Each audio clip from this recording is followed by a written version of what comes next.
Hey guys, Can Opener Dude here. I'm gonna start there.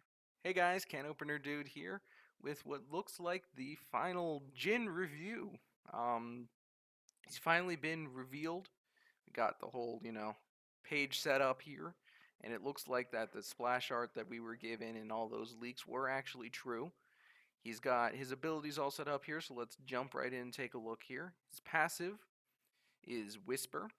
Jin's gun, Whisper, chambers 4 shots, the last of which always crits and applies extra damage based on a portion of his target's missing health.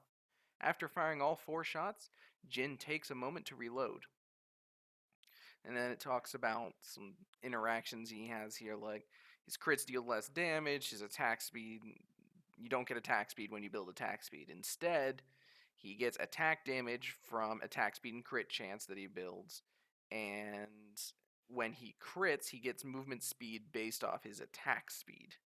So it's kind of weird. The best way I can describe it is that all the standard itemizations that you get for ADCs, you can still build them, but you're going to be focusing most on you're going to be getting a lot more damage out of those items than utility stats like attack speed and crit chance.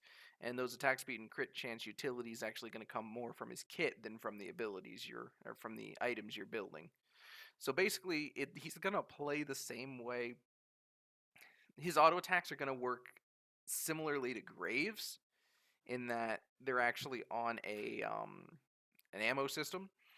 And you're basically going to build him basically like a regular ADC as far as I can tell right now.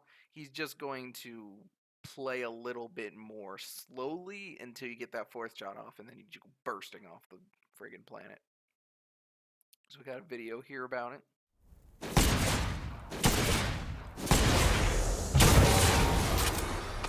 So as you can see, that last shot, he got a special effect around him. He fires it, he gets a crit, and then he gets movement speed.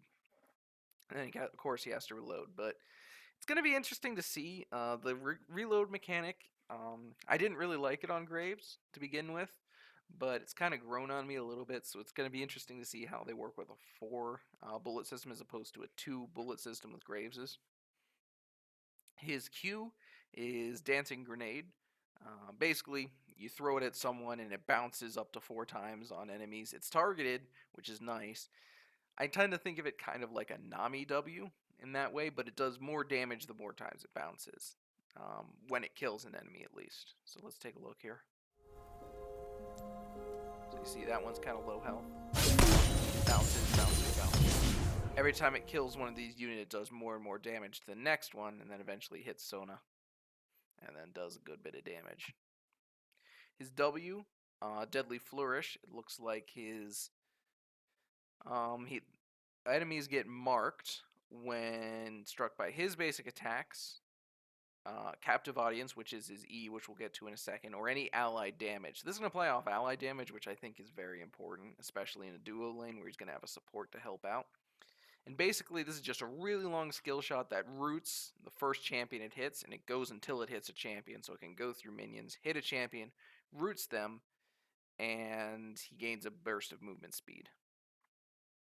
So let's take a look. So as you can see, it's going to go right through all of these. Hit Vi at the end there, doesn't move. Now it's marked. See, now it roots her and he gets that movement speed bonus there. So it looks like his entire kit, for the most part, is going to be around getting an enemy trapped and then trying to get off your abilities, or get off your abilities in order to trap them, and then get off some auto attacks to make sure you stay up to them with these movement speed bonuses. His E, basically think of it like a Caitlyn trap, but instead of, it's invisible for one, and when it goes off, instead of just snaring them immediately, it creates a slow field and then an explosion after a delay. So let's take a look here. So puts down, goes invisible, Garen rocks over and gets a slow field, and then some damage. Notice how it applies that mark as well. So what you can do, I believe it applies the mark on the first active, so let's see here. Yeah, see the mark applies there.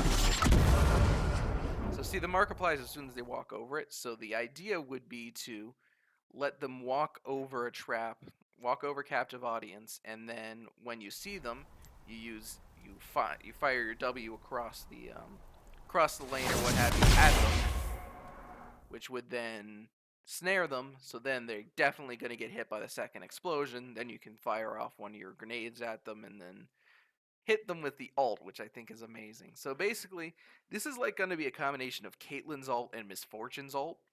It's really hard to explain, but basically he fires up to 4 shots at really, really long range, and it'll slow them. It goes through minions again, and it does damage based on missing health. And the final shot does lots and lots of damage and is guaranteed to crit. So let's take a look here. Prepare for your finale.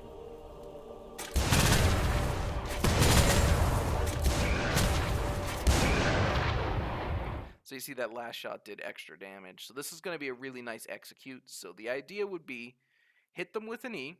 You throw that E down. Once it hits them, or they walk over it after it's invisible, fire your W at them. That roots them. They get hit with the second explosion. Throw a grenade that bounces in between a few of them. You get a few more auto attacks on them. Crit them with your last auto attack. They're like, oh crap, got to get out of here. So they start running. That's when you activate your ult and snipe them. So here we got the little image here. You can see he looks really visually very, very bright. Lots of purples and reds. And we saw a little bit of his voiceover in R here. So prepare for your finale. Prepare for your finale. So he sounds a little bit actually like V for Vendetta, played by Hugo Weaving. So I'm very excited to see what that's going to be like. He's not out on the PBE just yet. So we don't have any gameplay of him, but I will get that as soon as he's up. I will stream it over on twitch.tv/canopenerdude up until TCA TV's Twitch channel is up and ready to go. I will be streaming there, but that will be linked right back into TCA TV once that goes live. So if you want to see some live gameplay, that's going to be the place to go. And then if you want to see some recorded gameplay, we're definitely going to get some up on the channel probably within the next day or two. So again, thanks for watching. This is Jin the Virtuoso. Really excited to play him. He looks really, really cool. So look forward to playing him. Thanks for watching, and I'll see you all in the next video. Bye-bye.